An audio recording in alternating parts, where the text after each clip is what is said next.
Hi, welcome to the Unknown Regions podcast. I'm Jeremiah Hamilton. I'm David Lott. And guess what? We're going to be talking about the Mandalorian today. Yes, I'm so pumped. This show has actually been way cooler than anybody expected, I think. Yeah, like this is the show that people have been talking about. They need to make a show where it's blah, blah, blah, blah, blah. It's Boba Fett going through the desert running all the bounty hunters, IG-88. But you don't Disneyland it. You don't Mickey Mouse. You make it where it's more of a space turn. Yeah, you cut somebody in half in the first episode. Yeah. Oh, Wait, that's happening. Spoiler. Sorry. By the way, there are amazing. going to be lots of spoilers in this video because we're going to be talking about episode 5 of The Mandalorian today. Now, I know we're going to do some recaps on episode 4, 3, 2, 1 indirectly, but we're going to be mostly going for 5 today because it hasn't released yet. Me and David just want to give you guys our thoughts and opinions about the episode. IGN actually released episodes 4, 5, and 6's short synopsis. Like, it's very small. I haven't read it. I've been trying to stay away from spoilers. We saw episode 4 where an AT-ST walker ends up coming in there and blowing down a village, and then eventually they come back and fight the AT-ST only to win this time.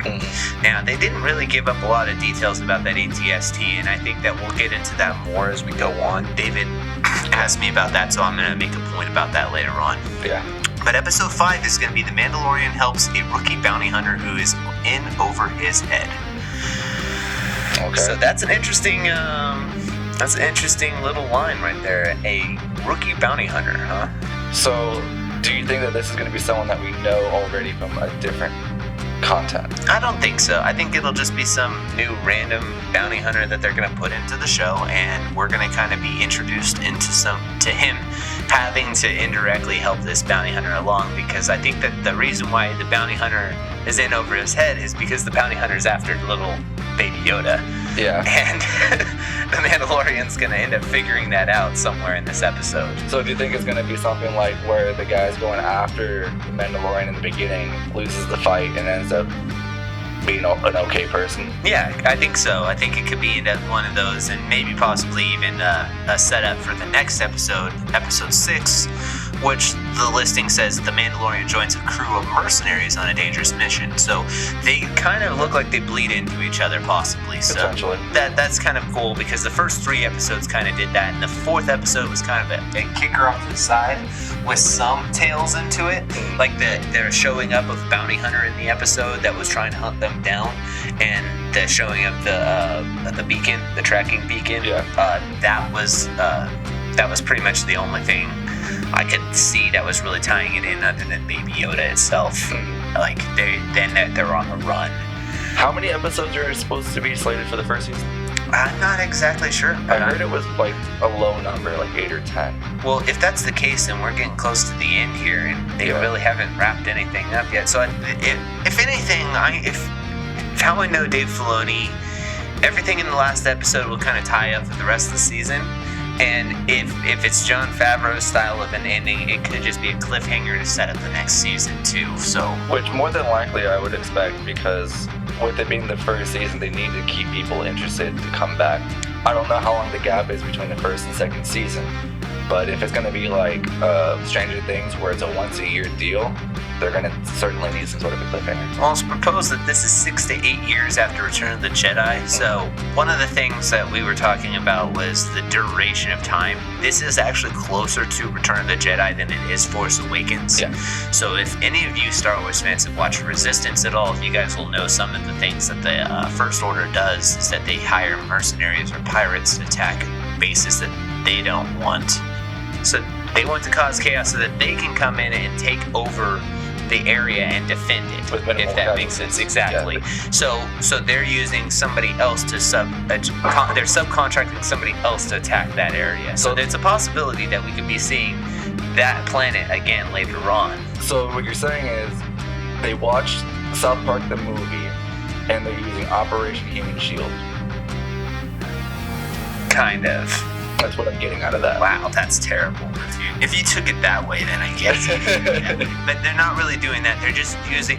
It's like, here, we're putting this group out as the bad guys so that we can look like the good guys that are saving you. Human Shield. All right, well, whatever.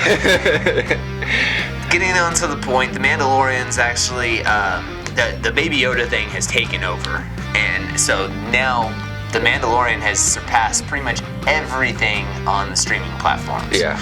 The demand has been so... They've been slow playing the rollout, is what Disney says. They said that they have more content that they're just waiting to release. Oh, I believe that. They have a lot more. I'm sure that they've actually got multiple seasons filmed. They probably have one full season of The Mandalorian and are probably currently working on the second one. Yeah, that's about what I've... And that's what I've heard too, because of Ryan Johnson apparently wants to be directing one of the next episodes. Your boy.